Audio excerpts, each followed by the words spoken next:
దాస్ గారి గురించి తెలుసుకుందామండి. అసలు పేరు వచ్చి కట్టస్సేరి జోసెఫ్ యేసుదాసు. 10 జనవరి 1940లో కొచ్చిన్, కేరళలో జన్మించారు. భారతీయ శాస్త్రీయ సంగీత కళాకారుడు మరియు గాయకుడు. 4 సినిమాల్లో నటించారు కాబట్టి ఆయన నటుడు కూడా అండి. భారతీయ శాస్త్రీయ, భక్తి, సినిమా పాటలు పాడారు. 50 ఏళ్ల కళా జీవితంలో వివిధ భాషల్లో Telugu, Tamil, Kannada, Malayalam, Hindi, Bengali, Oriya, Arabic, English, Latin, Russian భాషలతో పాటు సుమారు 80,000 పాటల పైగా పాడారు. గాన గంధర్వన్ అని పిలుస్తారు. అత్యంత బహుముఖ ప్రజ్ఞాశాలి, ఆల్ టైమ్ గ్రేటెస్ట్ ఇండియన్ సింగర్గా పరిగణించబడ్డారు. పంజాబీ, అస్సామీ, కొంకణి, కాశ్మీరీ భాషలు తప్ప అన్ని భారతీయ భాషల్లో పాటలు పాడారు. 1970-80లలో అనేక మలయాళ చలనచిత్ర పాటలను కూర్చారు. 8 జాతీయ అవార్డులు, 43 సార్లు రాష్ట్ర ఉత్తమ గాయకుడి పురస్కారాలు. వాటిలో కేరళ, తమిళనాడు, ఆంధ్రప్రదేశ్, కర్ణాటక, వెస్ట్ బెంగాల్ రాష్ట్రాలు ఉన్నాయండి. 1975లో పద్మశ్రీ, 2002లో పద్మభూషణ్, 2017లో పద్మవిభూషణ్ అందుకున్నారు.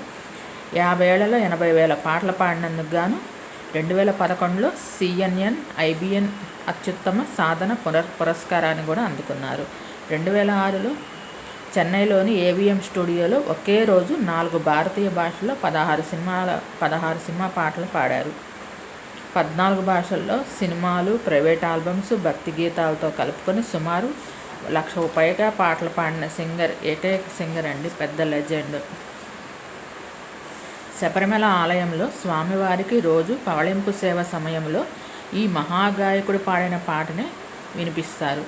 స్వామివారి పవళింపు సేవలో పాడే హరివరాసనం అనే పాట ఎంతో గుర్తింపు లభించింది.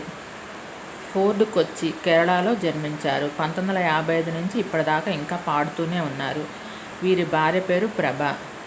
అగస్టిన్ జోసెఫ్ అగస్టిన్ కుట్టి పేరెంట్స్.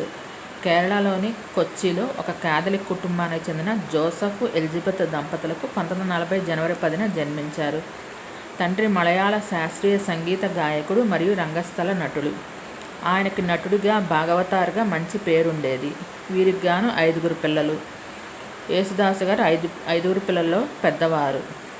తర్వాత 3 తమ్ముళ్ళు, 1 చెల్లెలు ఉండేవాళ్ళు. తండ్రి ప్రభావంతో యేసుదాసు గారు కూడా చిన్నప్పటి నుంచి పాటలు పాడేవారు. 17 ఏళ్ల వయసులో కర్ణాటక గాత్ర సంగీతంలో రాష్ట్రంలో మొదటి స్థానంలో నిలిచారు. తండ్రి కొడుకుని అతని ప్రతిభని స్థానబెట్టడం కోసం తిరుపునిత్తూరులోని RLV సంగీత కాలేజీలో జాయిన్ చేశారు. ఆ కాలేజీలో ఫస్ట్ వచ్చారు. తర్వాత ఆయన తిరువనంతపురంలోని స్వాతి తిరునాళ్ళలో సంగీత కాలేజీలో ప్రముఖ సంగీత విద్వాంసులైన KR కుమారస్వామి, సెమ్మంగడు శ్రీనివాస్ అయ్యర్ దగ్గర విద్యను అభ్యసించారు. అదే టైంలోనే తండ్రి మరణించడంతో పలువురు సంగీత దర్శకుల దగ్గర సంగీతం నేర్చుకున్నారు. 2011లో యేసుదాసు గారు నేపథ్య గాయకుడిగా 50 ఏళ్ళు పూర్తి చేశారు. సేత ఇయాన్ దర్శకత్వంలో రూపొందిన పార్తవడి చిత్రంలో 2 భిన్నమైన స్వరాలతో పాట పాడారు. హిందీలో చిచ్చోర్లో గోరి తెర గావు పడా ప్యార ఆ పాటకి చాలా మంచి గుర్తింపు లభించింది. యేసుదాసు గారి కొడుకు విజయ్ యేసుదాసు మనవరాలు అమయ్యతో కలిసి ముగ్గురితో కలిసి ఒక పాట పాడారు. అవకాశాల కోసం చెన్నైకి వచ్చి పలువురు సంగీత దర్శకులను కలిస్తే వారు ఆయన గాత్రము సినిమా పాటలకు పనికిరాదని తిరస్కరించారు. కానీ యేసుదాసు గారు మాత్రం కచేరీలు చేస్తూ సినిమా అవకాశాల కోసం ప్రయత్నిస్తూ ఉన్నారు. 1961లో కేరళ దర్శకుడు AK యాంథోనీ మొదటి అవకాశం ఇచ్చారు. యేసుదాసు పాటల్లో మొదటి ప్రసిద్ధి పాట జాతి భేదం, మత ద్వేషం రికార్డు చేయబడింది. అయినప్పటికీ అతని మొదటి పాటగా అటెన్షన్ పెన్నే అటెన్షన్ను మలయాళ చిత్రం కోసం కాల పదుకై 1962లో పాడారు. తర్వాత తమిళ్, తెలుగు, కన్నడ చిత్రాల్లో కూడా అవకాశాలు వచ్చాయి. తర్వాత అవకాశాలు వాటంతట అవే వెతుక్కుంటూ వచ్చాయి. మలయాళంలోనే కాక తెలుగులో కూడా చాలా మంచి పాటలు పాడి అవన్నీ హిట్స్ అయ్యాయి. అంతులేని కథలో దేవుడే చాడు వీధి ఒకటి అదొకటి, నిరీక్షణలో చుక్కల్లే తోచావే, మళ్ళీ అమ్మ రాజీనామాలో సృష్టికర్త ఒక బ్రహ్మ.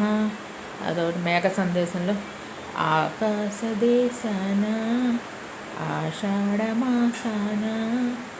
స్వయంవరంలో గాలివానలో వాన నీటిలో పడవ ప్రయాణం అనే పాటలు బాగా పేరొచ్చాయి. తెలుగులో హీరో మోహన్ బాబు గారు తన సినిమాల్లో యేసుదాసు గారికి ఒక్క పాట అయినా పాడించుకునేవారు.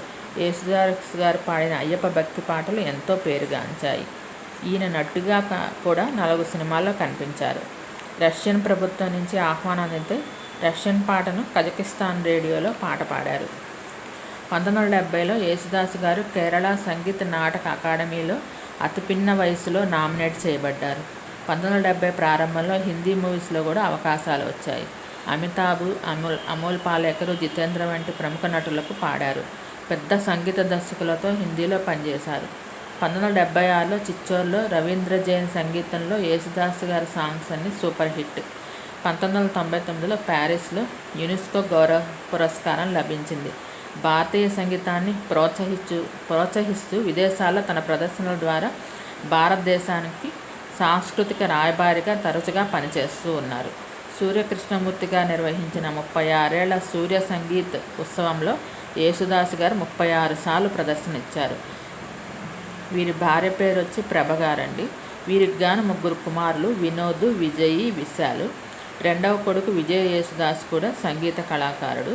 ఇతను 2007, 2013లో కేరళ రాష్ట్ర ఫిల్మ్ఫేర్ అవార్డును ఉత్తమ నేపథ్య గాయకుడిగా పొందారు.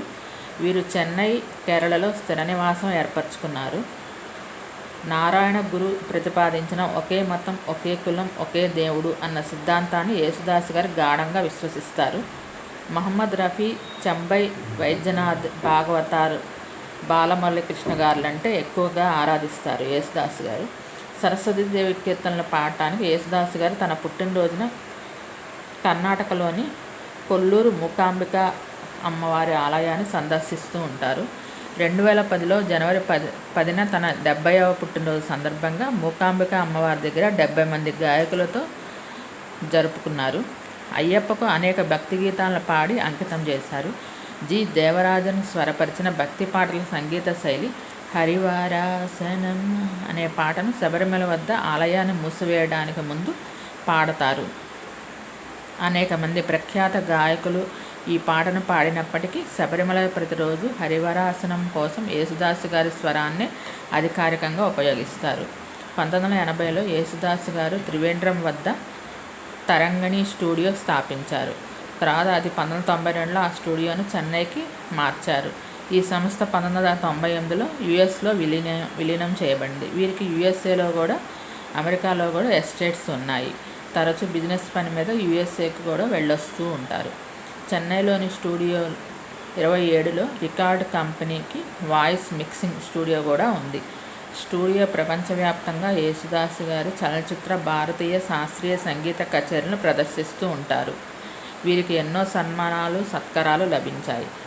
పద్మశ్రీ, పద్మభూషణ్, పద్మవిభూషణ్, అన్నామలై యూనివర్సిటీ నుంచి గౌరవ డాక్టరేట్ 1989లో లభించిందండి. కేరళ ప్రభుత్వ ఆస్థాన గాయకుడు, సంగీత నాటక అకాడమీ అవార్డు, ఆస్థాన్ విద్వాన్, ఉడిపి, శృంగేరి, రాఘవేంద్ర మఠాల నుంచి వచ్చిందండి. సంగీత సాగరం, సంగీత చక్రవర్తి, సంగీత రాజా, సంగీత రత్న, కలయమామణి అవార్డు తమిళనాడు ప్రభుత్వం నుంచి, గీతాంజలి, స్వాతిరత్నం, గాన గంధర్వ, కేరళ రత్న, 7 నంది అవార్డులు, కేరళ నుంచి 24 సార్లు ఉత్తమ గాయకుడిగా, నేపథ్య గాయకుడిగా అవార్డులు, కర్ణాటక నుంచి 5 సార్లు ఉత్తమ గాయకుడిగా అవార్డు, సైమా నుంచి SIIMA life time achievement award 2012లో గాను అందుకున్నారు. ఈయనది చాలా మంచి గొంతు అండి, పెక్యులర్ వాయిస్. భక్తి పాటలు, ఈయన పాడిన పాటలు, అయ్యప్ప స్వామి పాటలు ప్రతి అయ్యప్ప తను అయ్యప్ప మాల వేసుకున్నప్పుడు తన పాటలే వింటారు.